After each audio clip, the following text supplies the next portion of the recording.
I'm Matt. And I'm Dylan. And this is our road trip in a camper van through Kyushu, Japan. We're taking this converted Toyota Velfire In search of adventure without a plan. to discover and share new places to share with you guys. Like and subscribe to follow our journey. I want to say thank you and welcome to all of the new subscribers that recently joined. I'm excited to share all of these new adventures that maybe people haven't thought about, or you've done it yourself, and we can share some kind of experience together. Thank you so much. I just picked up the van, so we're going to quickly run through and see what it looks like. It's a Toyota Velfire, which is a super awesome car. I actually have the same car that you might have noticed in some of my other videos, just a different color. So I know how to drive this one. It's super comfortable and I love this car. I'll quickly show you the front. That's the front there, and it's super comfortable. This one actually has this kind of luxury of, I'm not sure if this works because the battery's not on. Oh, it does work. Yeah, the passenger can actually kick back and have a nice little rest while driving along. How wonderful is that? This is a beautiful little setup at the front. Now let's jump in the back. And this is Japan, so we have to take our shoes off. Don't judge me, I do wear Crocs. Yeah, these are fresh actually, I just bought them yesterday. So let's get inside. All right, Crocs off. And we actually have a space for that, surprisingly. When you come in is this awesome little kitchen with a porthole. Portholes are important. They are great for the views like this. And we're not necessarily somewhere special, but to me, this is special. We're by the river here we're by the river here. Great little view. This is a running sink. Can use this. It does work, and that will collect at the bottom, and I can empty that when I need to. And this cool retro microwave. Yeah, I like that. Nice little touch to this space. And even has a blind. And up the top here, I'll come back out a little bit. There's enough storage space here for plenty of food and snacks. Nice, secure.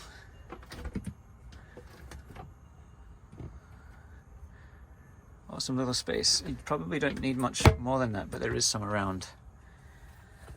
And that curtain there to pull across for the privacy. On this side here, there's a couple of camping chairs. Gonna be good to put by the river later on. And some hooks up there to hang any clothes that need to be hanged up, hanged, whatever it is. And then as we move to the back, there's also that little porthole over here. So you got another nice cool little option for a view there. I've already got the bed down here. I set it up for another video, so I'm gonna leave it down. It does show you what it looks like while it's there. This is the view from the back, and it is really spacious. It works perfectly for a couple of people for maybe a week or so. I mean, you can keep going in this for as long as you like, but it's definitely super comfortable for the week, and they have bigger vans if you were looking for something a bit bigger and spacious, but this works great for me. Sitting in the back, you can see kind of how spacious this is. You can fit two people in here comfortably. All of these lights are like touch powered, and then you've got that red one for nighttime, so you should be good when you're kind of starting to fall asleep and use that. I just noticed these two, they got these lights there behind there, the LEDs to light that up. Right above me here, if I zoom out, you'll see the fan. This does not have aircon. It's going to be challenging during this next few weeks, but I'll put up with it. I did this before. We've just got this kind of ventilation fan that has an adjustment to open up that vent there. You can see. Yes, that's going to be survival mode. But we should be good. I've got something else up my sleeve. Now we're going to put the bed away and just see what it looks like as an open space with the seating there. So these guys, we just pull these out and they stick onto the side.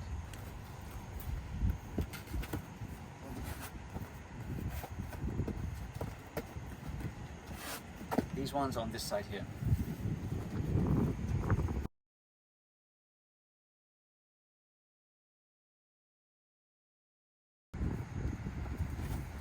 And that's it. We have a place where we can sit and relax, have lunch, very comfortable. We have this space under here. This side here is just for the battery pack and some of the electrical stuff. To do all of the wiring here, there's a little bit of extra space. For this side, we have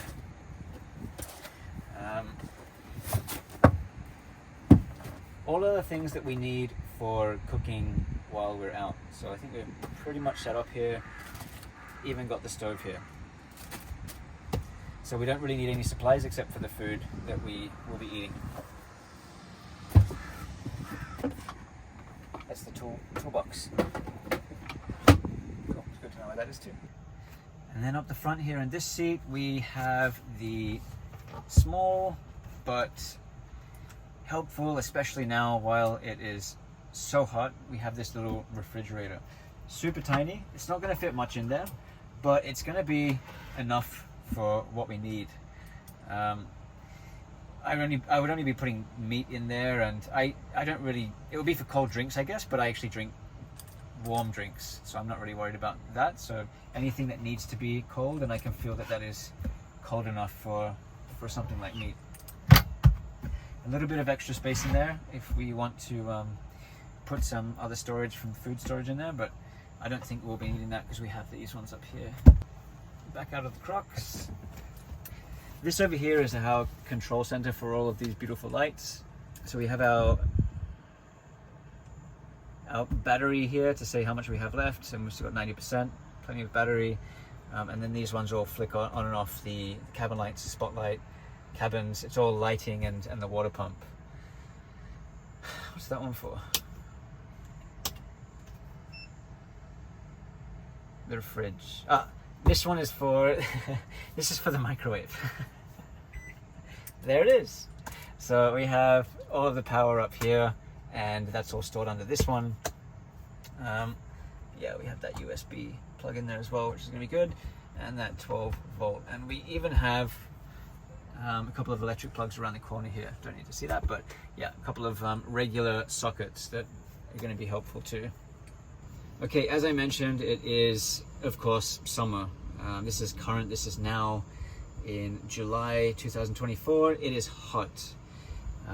There is no aircon in this particular model of rental camper van, so we have to make the most of this situation, where the best thing to do is to, of course, open the windows. But the problem in Japan is the mosquitoes are insane. With the humidity, with the amount of rain Japan has, the heat and the amount of rain, it just causes crazy humidity, a lot of still water in a lot of places. So it's not really an option to sleep with the windows open without being bitten alive by mosquitoes. So I picked up some of these guys. I actually use this in my own van if I'm sleeping out, and these are just those net covers. And this will go straight over the door, and we can put the window all the way down and retract that. So I have one for each side. So this, we still have access in this van. Sometimes they close off one of the sides and you can't open the door, but we actually have that, so we can put that window down. So we got two of those to put on the doors, and I bought one for the back as well. So I really think it's not going to be enough. I've slept in vans before in Japan, and I've slept in cars before in Japan. This is going to be, if we've got any chance of surviving in this heat with the mosquitoes, it's going to be this one that's the main one.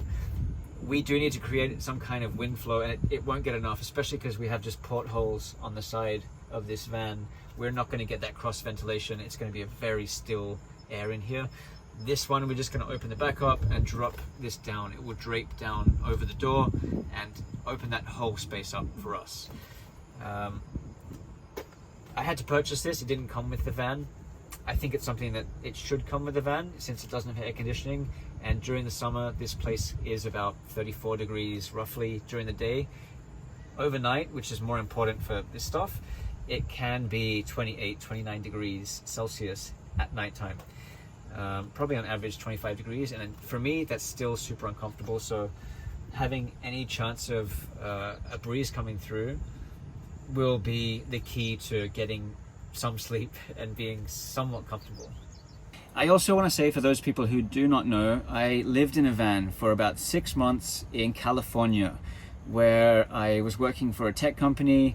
I bought a van and I lived on their campus. I traveled around San Francisco, but also during COVID, I moved around a lot in the US to kind of avoid that COVID space, and enjoyed life a lot in a van. So I got really accustomed to living in a Ford E150, slightly bigger than this, but nowhere near as decked out and classy as what this is. It was much simpler. I just had a very small bed on one side, and I built a small bookshelf kind of thing that kept all of my clothes and all of my personal belongings in one spot in the van. Beyond that, I did other things, like I bought a battery pack, I bought lights, I bought other things for the van when you kind of deck it out, solar panel and to self-charge. But I ended up taking a lot of that stuff out. I used it for a week or two and trialed it, but it didn't actually fit with my needs. Even though I was living in the van permanently and not living anywhere else but the van, and I had no other places to go at the time, I was really comfortable with very simple living standards. So I just had the bed, and I had a battery pack, which is something like, it was more about using it as a jump battery in case my battery died. It happened once. Other than that, it had a USB port where I could charge most USB things these days. So I'm very accustomed to van life. When I come into a space like this, I do notice how there's a lot more effort put into this. It's nice to see that this is something that you can achieve when you put that time and effort into creating a beautiful space like this. How is it like in a camper van in Japan, and in different ways? Is it acceptable? And to answer that question, yes, it is very acceptable. A lot of people do it. Usually when I pull up, there will in a space where I can sleep, and that could be in a campground or not a campground, meaning somewhere natural, somewhere that allows that, like a free camping space. Plus it could be a rest area, and Japan offers a lot of these where there are clean toilets around. Even these kind of nature spaces where I am now, some places do allow you to sleep here. It's very acceptable and done by a lot of Japanese people too. So even in the ski season, people will drive up to the ski slopes, and to avoid paying extra costs and just to have a bit of fun, people will deck out their vans or adjust them a little bit, modify them to be able to sleep in their van at the ski slopes. Is it difficult to do camper van travel in Japan? And the answer is no. It's actually really simple. Like I said, there are hot springs everywhere to stay clean. There are places to park everywhere, and most of the time they're free with clean amenities. It makes it really comfortable. Once you leave the big cities, there are a lot of options to go into natural wild places that allow you to camp out. And of course there are campsites that have all of the facilities where you can even hook up and plug in your car, your vehicle, if it has that capability, or if you just want to throw up a tent and not sleep inside the camper van too, that's also an option. I'll be posting different things to do in Japan around this area in Kyushu. It's the most southern part of Japan besides Okinawa. It's a little bit less explored than some other parts of Japan, so follow along, like, subscribe, all of those other things that people ask you to do. If you have any questions or comments, put them below and I'll answer everything that you might want to know about. That can be in the comments, or I'll even make a video for it if you request that. My goal here is to share as much as I can about these outdoor adventures in Japan. Hiking is my passion, outdoors is my passion. I've hiked all of the highest 20 mountains in Japan, plus hundreds, thousands of different hikes across the country. I've been to every prefecture, all 47 of them. My goal is to share these places that people haven't been to before. There's so much to see here, there's so much to do, and so little has been really explored and documented.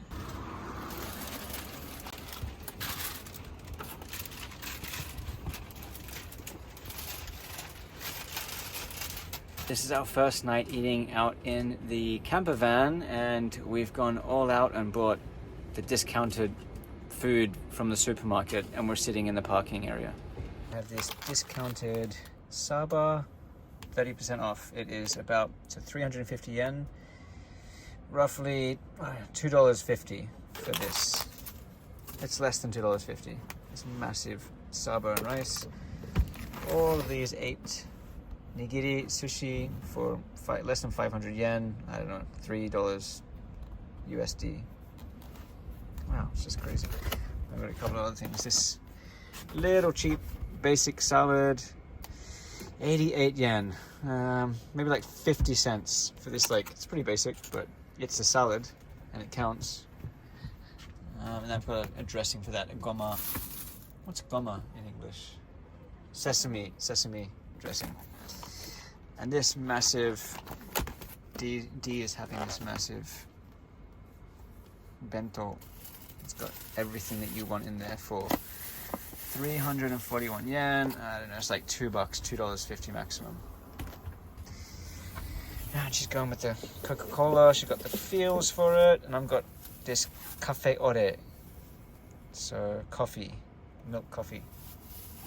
This little table here comes out from the seat, and it will pull out all the way.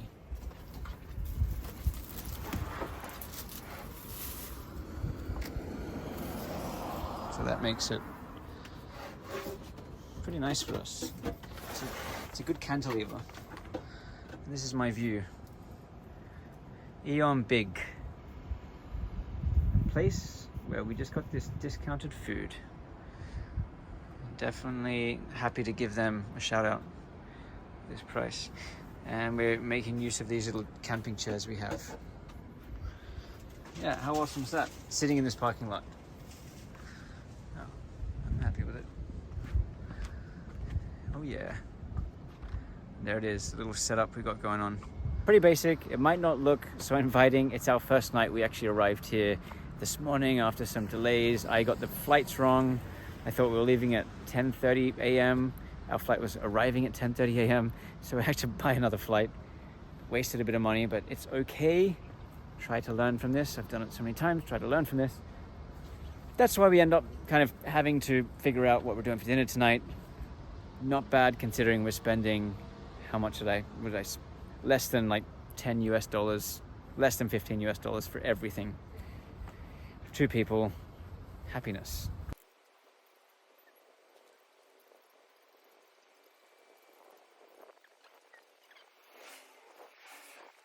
Very hot, very sticky, probably around 27 degrees Celsius. About to get in water that's like 41 degrees Celsius, next to a beautiful river, and then attempt to sleep at night. You can already see my sheen there. Should be good. Getting ready for an onsen. This one looks good. Seems like it's going to be down next to this river. What I don't like is I can hear that there's a mosquito sting over here. Zapping bugs and mosquitoes. Gonna be a good night. Wow.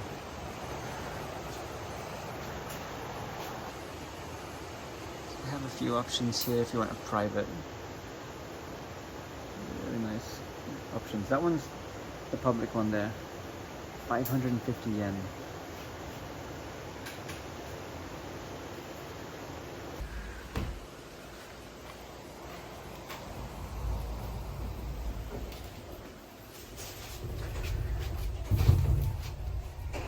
So after a long day, that was actually a really good onsen. Yeah, so good. The water is really silky. I wasn't expecting it to be so nice actually. And the river view. Oh, there's a lot of bugs. So I'm right here. Yeah, it was good. After a long day. It was a long few days. Yeah. And also, I don't know if you thought about this, but we haven't had a hot spring for a while. And we tried it in Australia. Very different here. It's good to be back.